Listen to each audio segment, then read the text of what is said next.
Hola, mi nombre es Daisy Hernández, me encuentro nuevamente aquí en mi casa, en la ciudad de Iquique, y el día de hoy nuestro colegio Academia Hospicio comenzó a subir videos educativos de diferentes cursos y asignaturas para hacer un aporte en esta cuarentena nacional y mundial. ¿Qué hicimos nosotros? Con nuestra plataforma de YouTube La Estrella de Caos y nuestro grupo de Facebook Yo Amo Mi Colegio, rescatamos estos videos, los juntamos y los viralizamos de manera más didáctica para que todos ustedes tengan acceso a esta información. Aquí arribita dejaremos los cursos para que nadie se confunda y aquí abajito dejaremos el temario de contenidos de cada uno de nuestros videos virales. También debemos aclarar que la buena o la mala calidad de los videos viene desde origen, al igual que los efectos especiales y el desfase de audio. Nosotros no hemos manipulado ningún video original, solamente los agrupamos y los ordenamos, solo eso. Así que comencemos con el video. Hola clase, muy buenas tardes o buenos días. Hoy vamos a dar inicio a la primera clase de la primera unidad del año que corresponde, 2020, de física de segundo medio. Y vamos a ver en la primera clase qué es el movimiento relativo.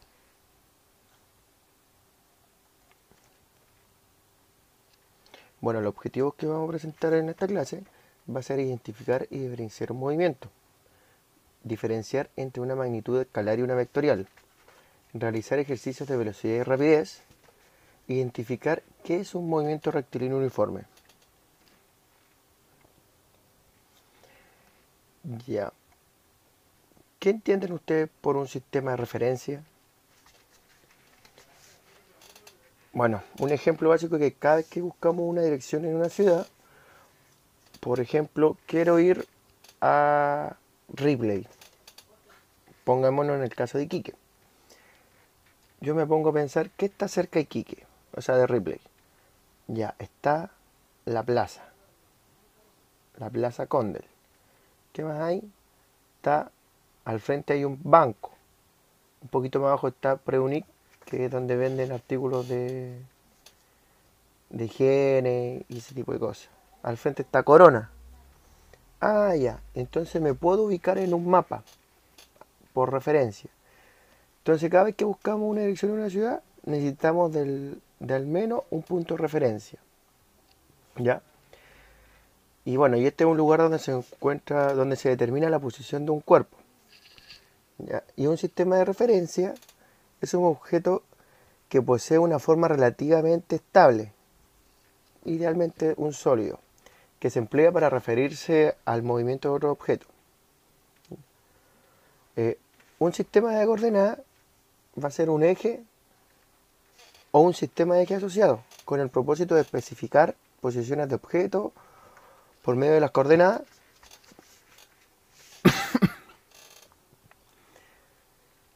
Ya, un sistema de coordenadas, como les dije recién, es un sistema, es un eje o un sistema de ejes, que el propósito es de especificar posiciones de un objeto.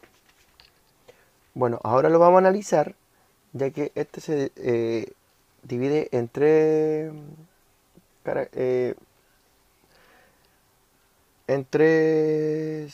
características, que es la primera, la de una dimensión, y que esta es útil para describir la posición o el movimiento de un cuerpo que se encuentra sobre una línea recta.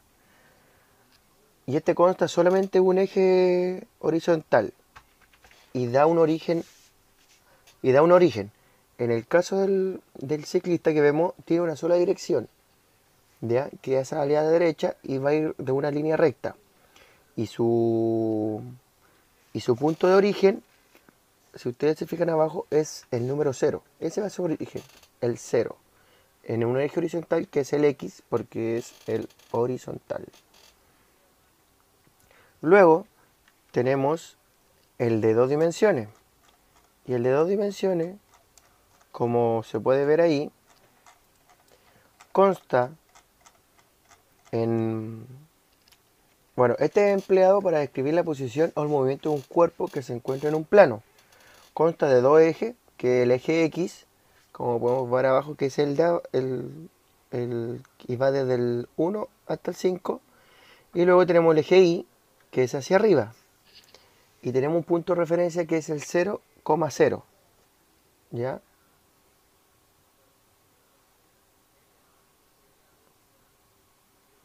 sería ese, el 0,0. 0 de X y el 0 de Y. ¿Ya?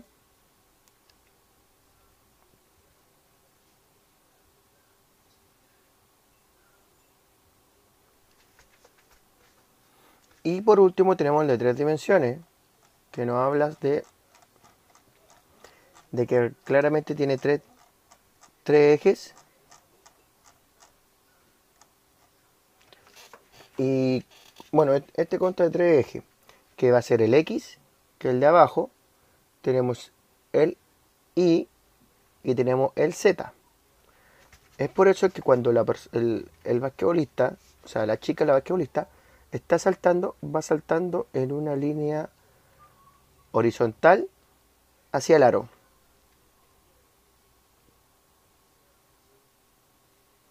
Va saltando hacia allá. ¿Comprenden? Bueno, tenemos ciertos parámetros para poder describir un movimiento. Que, por ejemplo, el primero que todo es la posición. Bueno, la posición de un cuerpo aporta la información respecto a su distancia del punto de referencia. O sea, ¿cuál es el punto de referencia? El 0, que lo tenemos dentro del eje. Y de su orientación y sentido, en el caso de cómo se mueva. Acuérdense, puede ser de una dimensión, de 2 o de 3. Por ello, la posición es una magnitud vectorial. ¿Ya? Bueno, cabe recordar, para que tomen apunte ahí, porque esto no está en la diapositiva, que la magnitud escalar y la magnitud vectorial se diferencian como la magnitud escalar es aquella que queda completamente determinada con un número y sus correspondientes unidades. ¿Ya?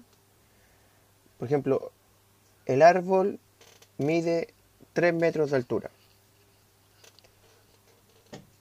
Juanito pesa 25 kilos. ¿Ya?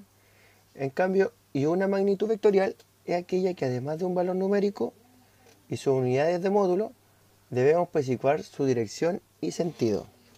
¿Ya?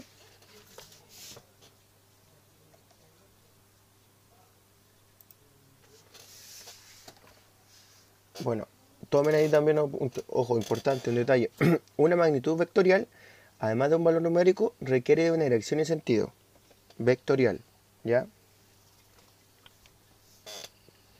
En este ejemplo, tenemos que la posición del ciclista de gorro rojo, del casco rojo, a su punto de partida o de origen, que es el 0, tiene una posición que va a ser el X con la línea de arriba, con la flechita arriba, de menos 2 metros.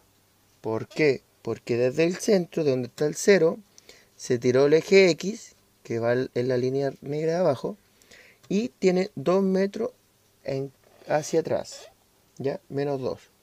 En cambio, el segundo ciclista tiene una posición de 3 metros, ¿ya?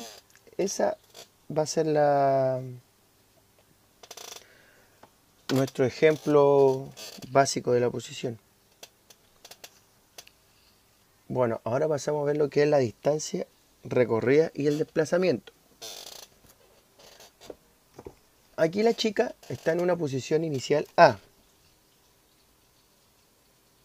Posición inicial A. Y ella quiere llegar a la posición B. Si se va por la derecha hasta llegar al punto B, ¿ya? Va a ser la distancia recorrida. ¿Ya? Todo lo que ella camine, que es el caminito azul, va a ser la distancia recorrida. ¿Ya? Y en el segundo trayecto que recorre desde su izquierda hasta llegar al punto B, es el desplazamiento, es el cambio de posición, ¿ya? Que sale ahí en la flecha verde, ¿ya? El cambio de posición, que pasó del punto A, de la posición inicial, al punto B, que es la posición final, ¿ya? El desplazamiento es el cambio de posición, independientemente a la distancia recorrida, ¿ya?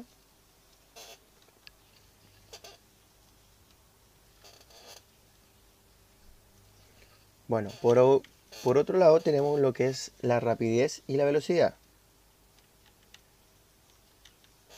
La rapidez media da cuenta de qué tan deprisa se mueve un objeto, qué tan rápido va.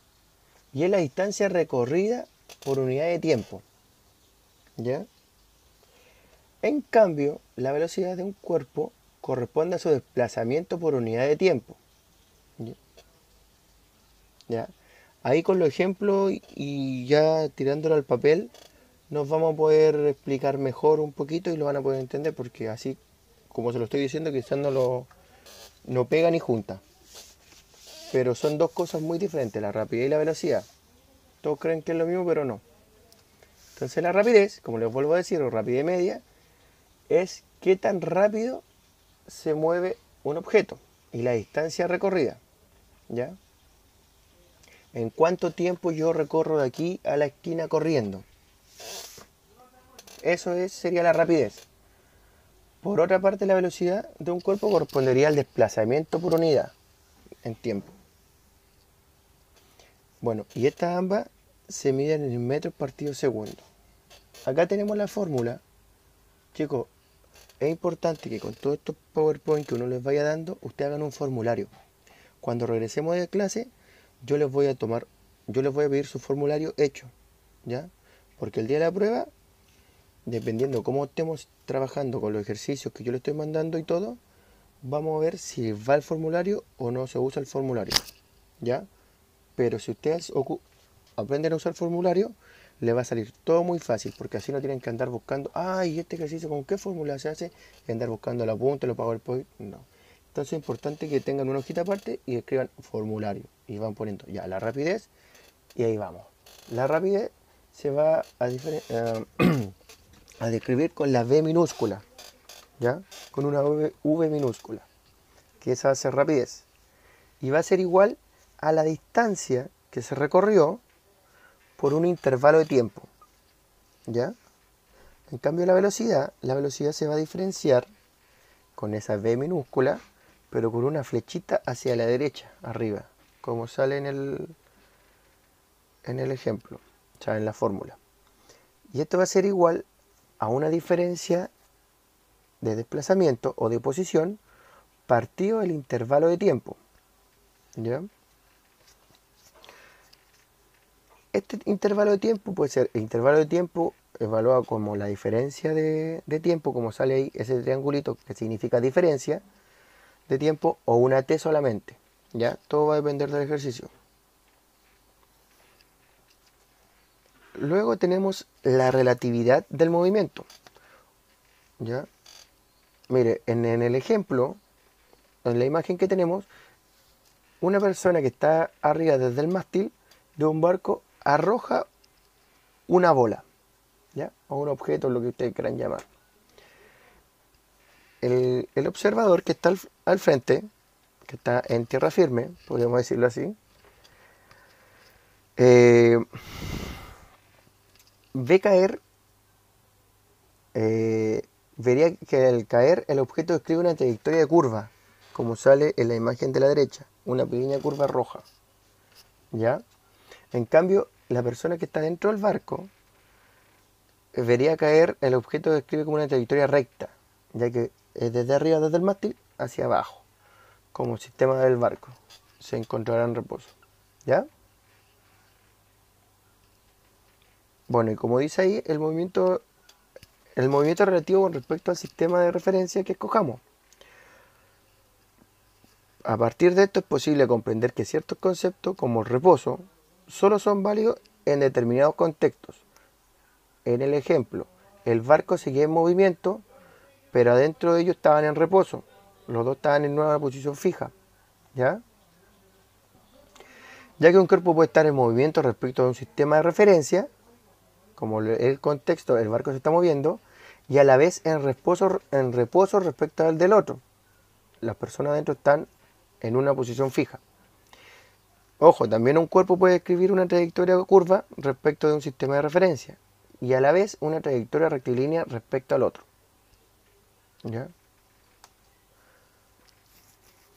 Bueno, un poquito de historia. La relatividad del movimiento fue estudiada y presentada por primera vez de forma explícita por Galileo Galilei, incluida en las fórmulas, ¿ya? La relatividad de Galileo poco tiene que ver con la teoría de relatividad de Einstein, ojo. Bueno, y ahora pasamos a la velocidad relativa. Esto es más simple. Todo va a depender, entre más lejos, entre diferentes distancias, la velocidad de percepción va a ser diferente.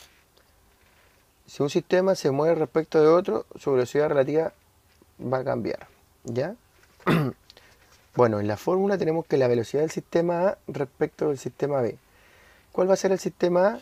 El mástil del barco va a ser el sistema A, que está dentro del eje Y, el eje X, que va a ser la planicie, ¿ya? Y el sistema B va a ser la persona en tierra firme, que está observando. Entonces, ¿cuál va a ser la velocidad del sistema respecto de A a B? Va a ser que la velocidad de A se le va a restar la velocidad de B. O sea, la velocidad del primero se va a restar a la velocidad del segundo sistema.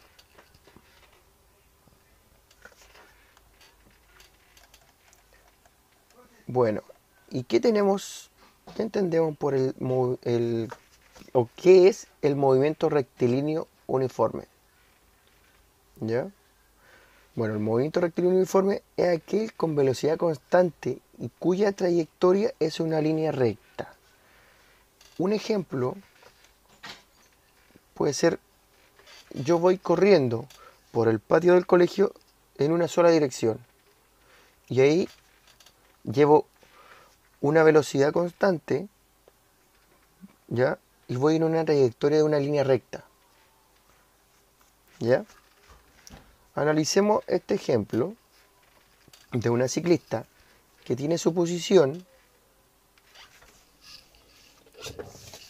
en el metro número 0, ¿ya? Y ella avanza por un segundo 6 metros, ¿ya? Al representarlo gráficamente, lo llevamos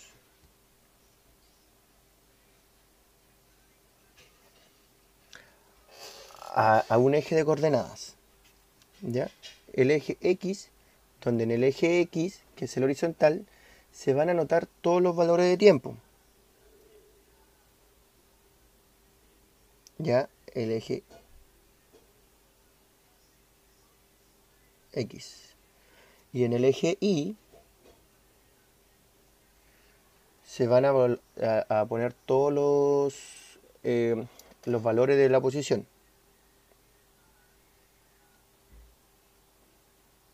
¿ya? Entonces tenemos que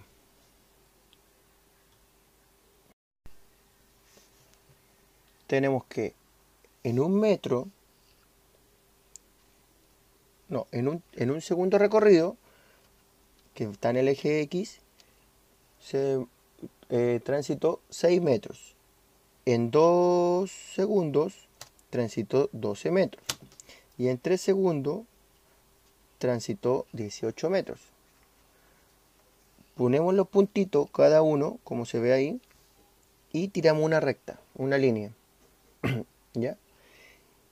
Acá tenemos la diferencia Bueno, acá formamos un triángulo con la línea roja y es la pendiente de la recta, que va a corresponder a la velocidad del ciclista, ¿ya?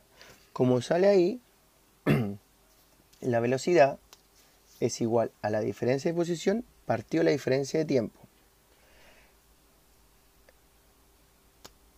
Es igual a 12 metros, porque es la posición final, lo que estamos evaluando, menos los 6 metros, que es la posición inicial. O sea, x sub f menos x sub y es igual al tiempo final menos el tiempo inicial. El tiempo final va a ser de 2 segundos, 2 menos 1 segundo. Y el resultado sería, si lo restamos, 6 metros partido 1 segundo. como cuando se parte por 1 no se considera, se consideraría entonces que la velocidad del ciclista es de 6 metros por segundo.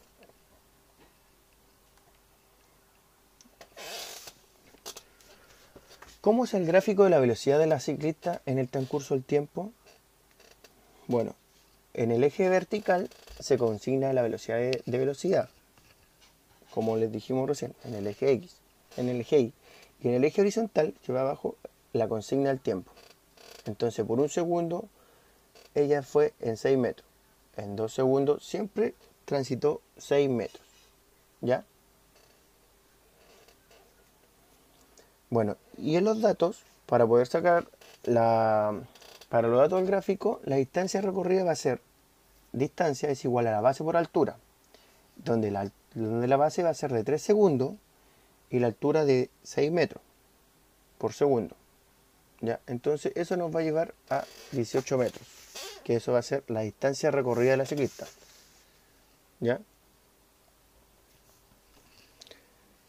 También, ¿cómo podemos determinar la posición de un cuerpo en algún momento, en algún instante determinado, en alguna posición?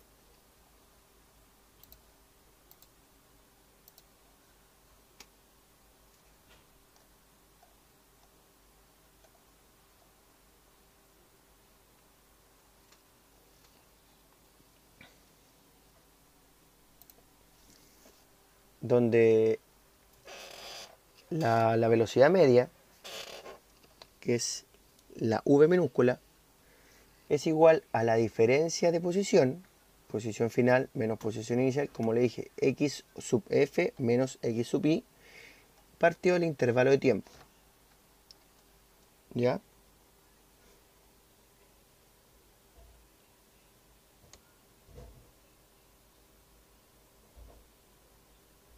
X sub f menos x sub y. Es la diferencia de la posición. Entonces, para un instante cualquiera, la expresión anterior resulta ser que es x es igual a x sub y menos más la velocidad,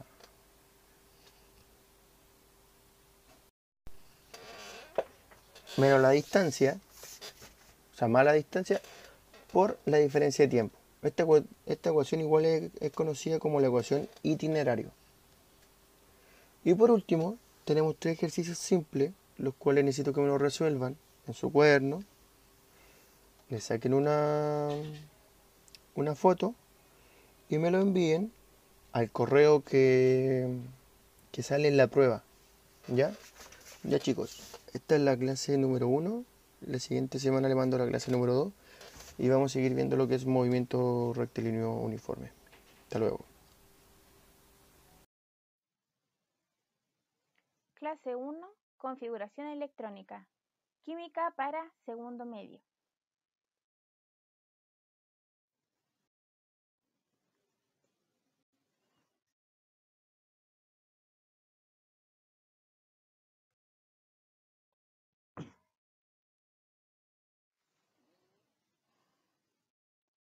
Bien. Para poder realizar una configuración electrónica, debe recordar que esta corresponde a una completa descripción de la estructura de la nube electrónica y corresponde a una versión resumida de los números cuánticos de todos los electrones presentes en un átomo. Entonces, acuérdese de lo siguiente.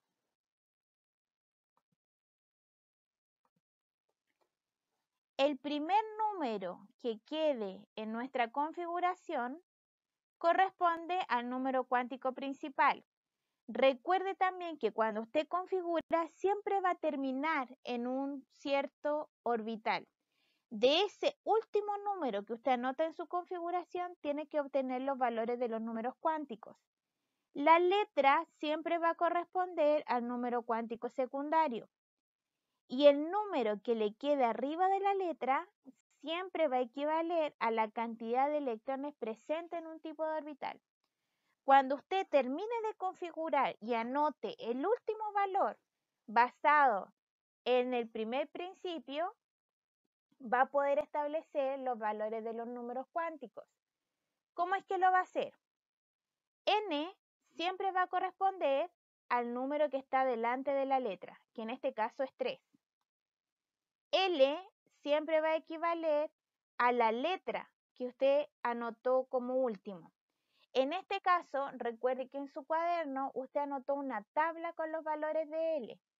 Y dijimos que para L, S siempre va a equivaler a 0, P, que está en este caso, siempre va a equivaler a 1, D va a equivaler a 2 y F va a equivaler a 3.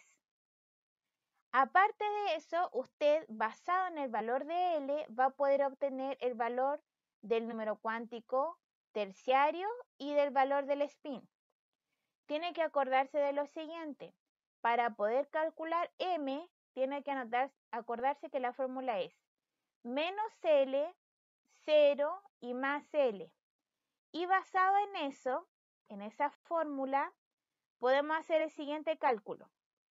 Entonces dijimos que iba a ser menos L, 0 y más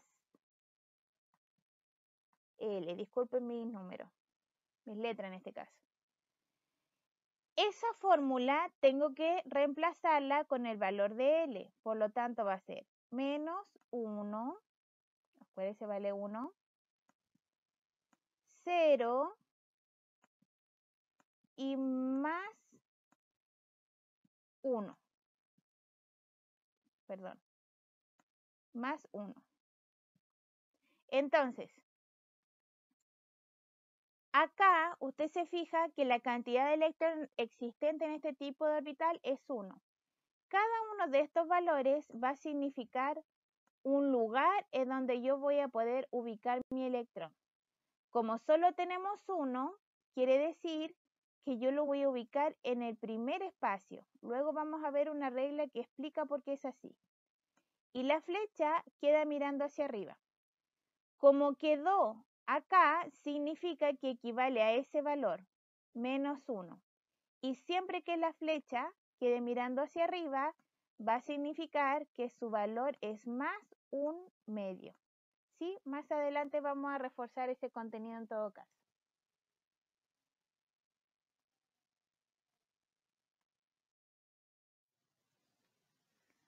Entonces, nuevamente, para reforzar el primer principio, nos dice que el orden de llenado va a ser del nivel más pequeño al más grande. Sería entonces 1S, 2S, 2P, 3S, 3P, 4S, 3D, 4P, 5S, 4D, 5P, 6S, 4F, 5D, 6P, 7S, 5F, 6D, 7P y así sucesivamente. Le recuerdo que este diagrama está en su tabla periódica. Cuando usted toma su tabla periódica y la abre en la parte interna, por lo general en la parte superior está este diagrama. Usted debe basarse en el orden de llenado para que de esa manera su configuración electrónica sea correcta. Si usted no sigue este orden de llenado, cuando usted tenga que calcular los valores de los números cuánticos, va a estar errado, porque al saltarse un espacio va a significar que los cálculos que usted va a querer determinar después no van a ser los indicados. Para poder configurar hay que ser riguroso en el orden de llenado. Es la única manera de que se nos haga fácil y que de esa manera no tengamos más errores en el cálculo de los números cuánticos. El segundo principio de la configuración electrónica es el principio de exclusión o de Pauli. Este establece que cada orbital acomoda a lo más 2 electrones de distinto spin. Miremos los ejemplos. Tenemos en este caso un ejemplo que está errado y un ejemplo que está correcto. ¿En qué se debe basar usted para no equivocarse? En lo siguiente. En este caso, tenemos que analizar, antes de ver el error, lo siguiente. En el orbital S siempre van a caber máximo 2 electrones. 1, 2. 1, 2. Sin embargo, en el orbital P dijimos que siempre van a caber 6 electrones. Como caben 6, significa que tiene 3 espacios para acomodar. 1, 2, 3, 4, 5, 6. De esa manera damos con la totalidad de electrones que máximo puede soportar. Vamos a recordar también que en D caben máximo 10 electrones. Por lo tanto, tendría 5 espacios. Y que en F caben máximo 14 electrones. Por lo tanto, tendría 7 espacios para que usted pueda acomodar los electrones. Ahora, ¿por qué este ejemplo está malo? Porque este principio me dice que los electrones deben ser de distinto spin, es decir, deben estar orientados en distintas direcciones. Si bien acá el primer ejemplo o lo primero que se anotó es correcto, uno está orientado hacia arriba y el otro está orientado hacia abajo, pero aquí está el error. Acá se acomodaron 2 electrones que tienen la misma orientación de spin. Los dos están mirando hacia arriba. Eso está malo. Para poder cumplir con este principio, siempre deben estar orientados en diferentes sentidos. Recuerde que cuando el sentido de la flecha indica hacia arriba, quiere decir que su valor es más un medio. Sin embargo, cuando el sentido de la flecha indica hacia abajo, quiere decir que su valor es menos un medio.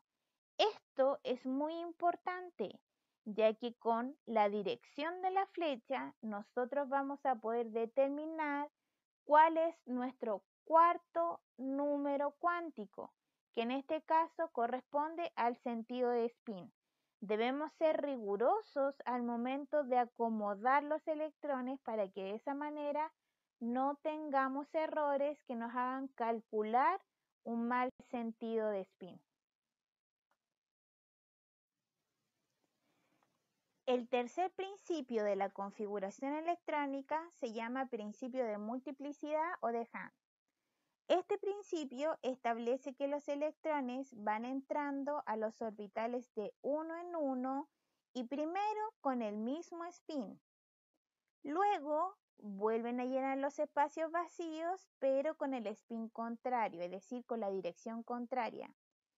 Este principio, para ayudar a su estudio, se conoce como la ley de la micro, en que las personas primero se sientan solas y luego que están todos los asientos ocupados, se sientan en pareja.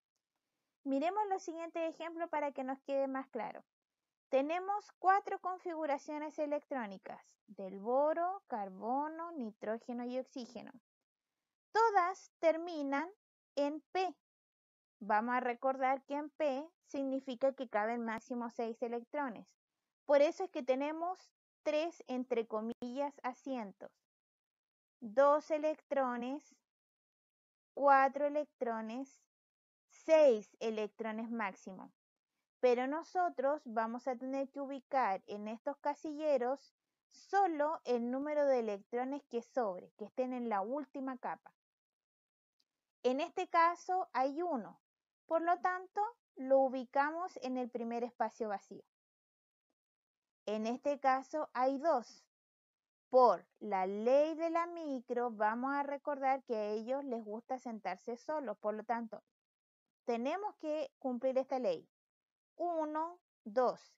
Si usted decide colocar ese electrón acá, significa que está malo. Recuerde, primero llenan los espacios vacíos y una vez que están todos ocupados, se ubican en uno que ya está ubicado. Entonces, 1, 2. En este caso termina en 3, por lo tanto sería 1, 2 y 3. Y mire, acá se cumple el principio, hay 4. Por lo tanto, sería 1, 2, 3. Se acabaron los espacios vacíos. Como se acabaron, ahora el que me falta lo ubico en orden al principio, pero como la dirección está orientada hacia arriba, quiere decir que tengo que orientarlo en el sentido contrario. Si este está mirando hacia arriba, entonces el cuarto electrón tengo que acomodarlo, en este caso, en la dirección contraria, que sería mirando hacia abajo. Si yo le pidiera que usted me calculara el valor de S en cada una de estas configuraciones, sería entonces más un medio, porque está mirando hacia arriba, más un medio, más un medio. Recuerde que siempre tiene que fijarse en el último que anotó. Pero como en este caso el último que anotó quedó mirando hacia abajo, significa que su valor sería menos un medio. Ahora, si yo le pidiera que usted me calculara el valor del número magnético, vamos a recordar que P en L es 1. Por lo tanto, acá sería menos 1, acá sería 0 y acá sería más 1. En este caso, M sería menos 1. En este caso sería 0. Tiene que fijarse en el valor de arriba. En este caso sería 1. Por lo tanto, recordamos, acá sería 1 nuevamente, pero sería menos 1. Acá, como el último que escribió está en este lugar, sería 0. Como el último que escribió está en esta posición, sería más 1. Y acá, como el último que escribió está en esta posición, su valor sería menos 1. Ejemplo. Si nosotros realizamos la configuración electrónica para un elemento que tiene 11 electrones como el sodio, tendríamos que seguir lo siguiente. Recuerde, siempre partimos por el nivel más pequeño, que en este caso es 1s. Entonces sería 1s2. Recuerde, en este caben máximo 2 electrones. Lo voy a anotar aquí. 2. En P dijimos que cabían 6 electrones. En D dijimos que cabían 10 electrones. Y en F dijimos que cabían 14 electrones. Por lo tanto, 1s2. Llevo 2 electrones. Los voy a ir notando aquí abajito. 2. Si ya ocupamos el 1s, seguimos el orden de la flechita y pasamos al 2s. 2s2. Nuevamente tengo 2 electrones. ¿Cuántos llevo? Llevo 4. 2 más 2, 4. Y recuerde que tengo que llegar a 11. Ya no puedo seguir sumando más ahí. ¿Dónde paso ahora? Al 2p. 2p6. Necesito los 6 máximos. En ese caso, si sumo, llevo 2, 4, 4 más 6, 10. ¿Cuánto me falta? 1 para llegar a 11. Paso del 2p al siguiente nivel, que sería 3s. Pero como solamente necesito 1 para llegar a 11, que es el número que estoy buscando, entonces es 3s1. Si yo sumo ahí, me da 2 más 2, 4, más 6, 10, más 1, 11. Completé el número de electrones que tiene el sodio. ¿Sí? Ahora, el último electrón que quedó acá sería el que identificamos acá, 3s1. Para ese 3s1 voy a identificar los números cuánticos que son n, l, m y s. En este caso, n va a ser 3, porque siempre va a ser el número que está delante. L va a ser 0, porque acuérdense que S en L siempre iba a ser 0. M depende del valor de L. Acuérdense que la fórmula acá era menos L, 0 más L. Pero si L es 0, no puedo colocar menos 0, 0 más 0. Es solamente 0. Y en este último caso, S caben solamente 2 electrones, por lo tanto tengo solo un asiento. Y como solo hay uno, lo dibujo hacia arriba. Y cuando lo dibujaba hacia arriba, iba a significar que iba a valer más un medio. Bien. Cuando nosotros tenemos una configuración electrónica de un número que sea muy grande, podemos abreviarlo para que de esa manera nos demoremos menos tiempo en configurar. Las configuraciones electrónicas se pueden escribir abreviadas utilizando la configuración del gas noble más cercano. Miremos el siguiente ejemplo. Acá tenemos nuevamente el sodio. Dijimos que el sodio iba a tener 11, iba a ser su número de protones y de electrones. Por lo tanto, el gas noble que está más cercano al número 11 sería el neón. Y en este caso, el neón vale 10 electrones. Por lo tanto, como este vale 10, solamente tengo que anotar los electrones que me faltan, que sería 3s1. ¿Por qué 3s? Porque en este 10 es como si yo hubiese anotado 1s2, disculpen nuevamente, 2s2 y 2p6. Hasta ahí tengo 10, ¿cierto? Entonces, como ahí ya tengo los 10, solamente me faltaría llegar al 11. Y dijimos que cuando yo pasaba del 2p, pasaba automáticamente al 3s1. ¿Qué quiero decir con esto y por qué lo recalco? Quiere decir entonces que no debo, una vez que abrevio, no puedo empezar desde el 1s, porque al abreviar es como si me hubiese saltado toda esa etapa. Tengo que seguir con el número que corresponde, con el número que seguiría. Es súper fácil, solamente tengo que recordar contar los electrones. En este caso, el litio vale 3 y el helio vale 2 electrones. Por lo tanto, ¿qué parte me ahorré? Me ahorré esa parte de ahí, 1s2, donde tengo 2 electrones. Como me ahorré esa parte, me la salto, incluso la podemos tarjar, sigo a esta, que sería 2s. En este caso solamente 1, porque ya tengo 2 y necesito llegar a 3. 2 más 1, 3. ¿Sí? Los gases nobles son elementos que tienen la subcapa P llena. En el caso del helio es 1s llena porque solamente vale 2, adquiriendo una gran estabilidad. Estos gases en su mayoría son inertes. ¿Cuáles son los gases nobles que más vamos a ocupar? El helio, el neón, el argón y el criptón. El helio vale 2, el neón 10, el argón 18 y el criptón 36. Si nosotros utilizamos estos gases nobles para configurar, nos vamos a demorar menos. Pero acuérdese de esto. Tiene que seguir el orden que corresponde en el diagrama de Aufbau.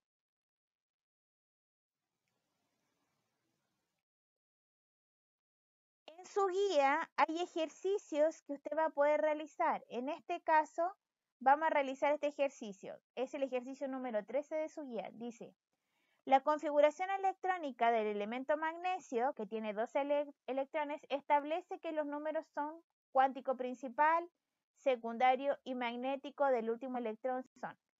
Para realizar esto, usted tiene que hacer su configuración electrónica. Intenta hacerlo en casa, por favor.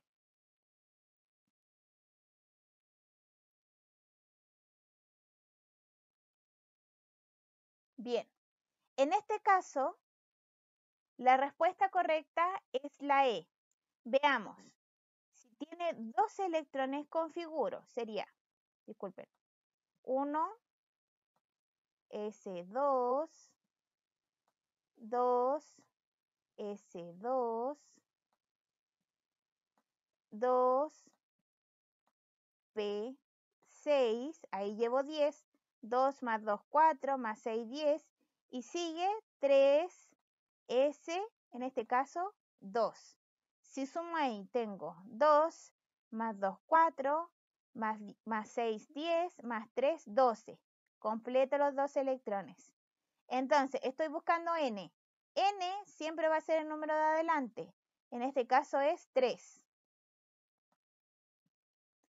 L siempre depende del valor de S. Y dijimos que S en L siempre va a ser 0.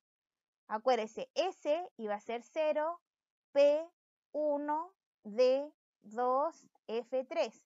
Por lo tanto, S es 0. Y M dependía del valor de L. La fórmula de M era menos L, 0 más L. Nuevamente, cuando es 0, no puedo colocar menos 0, 0 más 0. Solamente es 0. ¿Sí? Chiquillos, por favor, tienen que ejercitar bastante. Recuerde seguir el diagrama. Lo puede utilizar todas las veces que sea necesario. Este contenido es fundamental para la prueba que usted va a tener que dar en cuarto medio. Recuerde que los contenidos que hasta el momento se plantean evaluar son de séptimo hasta segundo medio. Este es contenido que hoy en día de hecho se ve en octavo, por lo tanto es necesario que usted repase y ejercite configuración electrónica. Veamos el ejercicio 7 de su guía. Dice, ¿cuál de las siguientes afirmaciones corresponde al principio de Hahn, el que vimos anteriormente, el último? A. Orbital es la región del espacio donde existe mayor probabilidad de encontrar un electrón. B.